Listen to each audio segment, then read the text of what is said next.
it's your girl Chocolate Beauty. Please subscribe, like, and share this video. Let's get into it. The episode opens up with Kandi and Cynthia going over to Kenya's house after Kenya and her husband announced that they were getting a divorce. She breaks down and tells them the truth about what was going on in her relationship. She said after they left the fundraiser, they got into an Uber and things got so heated, the Uber driver pulled over and told Mark to get out his car, which is believable because he is very short with her. Anyway, she also tells the ladies he was cheating on her during the entire duration of their relationship. Kenya said that she found text messages from a woman begging Martin not to end their sexual relationship.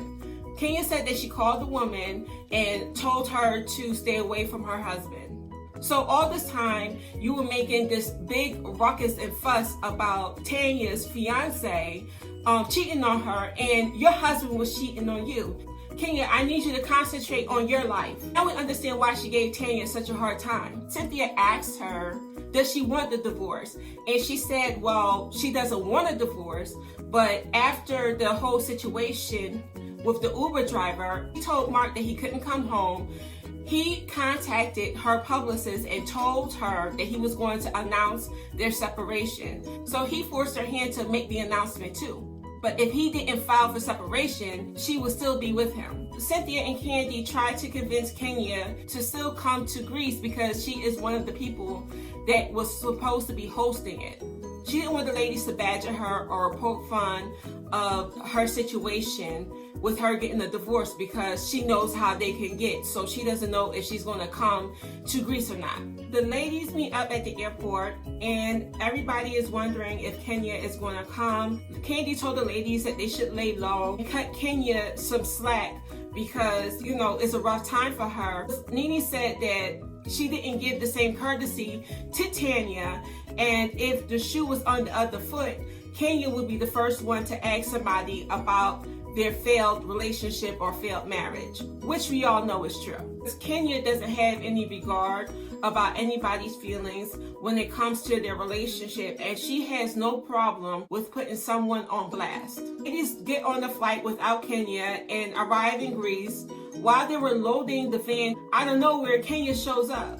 Kenya says in her confessional that at first she wasn't going to come, but then she decided to come and catch a direct flight with her nanny and her daughter, and she arrived the same time as the ladies.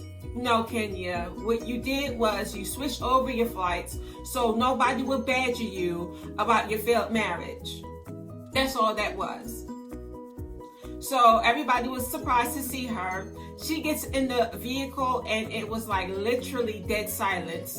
Not one person asked her about her marriage. Everybody respectfully gave her her space, which is so crazy to me. Kenya wouldn't give them the same type of courtesy. Kandi and Kenya are the ones that's hosting this trip to Greece, so of course they get the best rooms. The ladies had to do some challenges to pick the rooms that they want to stay in. I think that it's stupid. They're all grown. Everybody should get a nice room and call it a day. I don't understand why it's so shady every time they go on a group trip. The only person that respected everybody and gave them their own rooms was Tanya. After the games, the ladies went to their assigned rooms and got ready for dinner. Before dinner started, Cynthia and Kandi pulled Nene to the side, opened a conversation with Kenya about her divorce. Because Nene knows what it feels like to go through a divorce, Kandi and Cynthia were hoping that this dialogue will open the doors for Kenya to open up about her situation. Nene agrees, had a nice meal, seemed like they were having a good time, and at the end of the dinner, Nene opens the floor and asks Kenya, you know, despite the fact that they're not getting along and they're not necessarily seeing eye to eye, how is she doing with her current situation? Like, how is she feeling emotionally and mentally? Kenya starts breaking down and she goes and acknowledges and thanks every lady at the table and completely snubs Nene by not even thanking her for asking her how she was doing, which is extremely petty.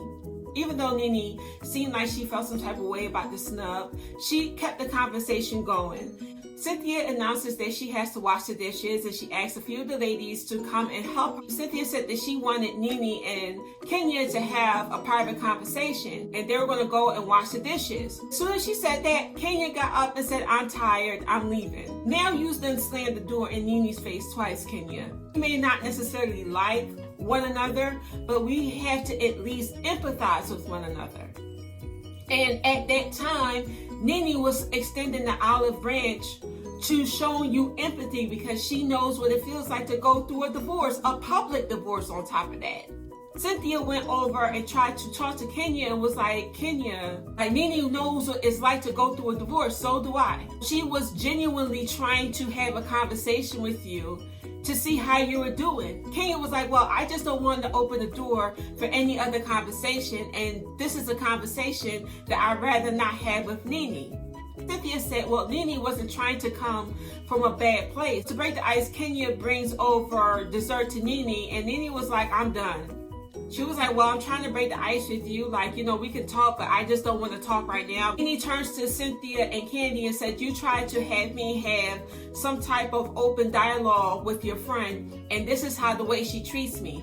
This door is closed. Do not ask me again to help her or to talk to her about her situation." She gets up and leaves. Candy was like, "Nene, she's going through a hard time. You have to not hold it against her." Nene was like, "Oh no, see, I'm not doing that. That door is closed. I opened myself up twice and she shut me down within minutes. I'm not going to open myself up again. I'm not going to have this conversation with her again. Don't ask me, because it's not going to happen." I'm on Nene's side when it comes to this situation, because Candy and Cynthia, you're unrealistic. Y'all asking people to do something for Kenya that she wouldn't do for others. Plain and simple. Nobody has to take Kenya's abuse, regardless of who the person is. As Nene is walking down the steps, the episode ends. Alright, you guys, thank you for watching my latest recap on Real Housewives of Atlanta, Season 12, Episode 17. Hopefully, I'll see you next week. Ciao.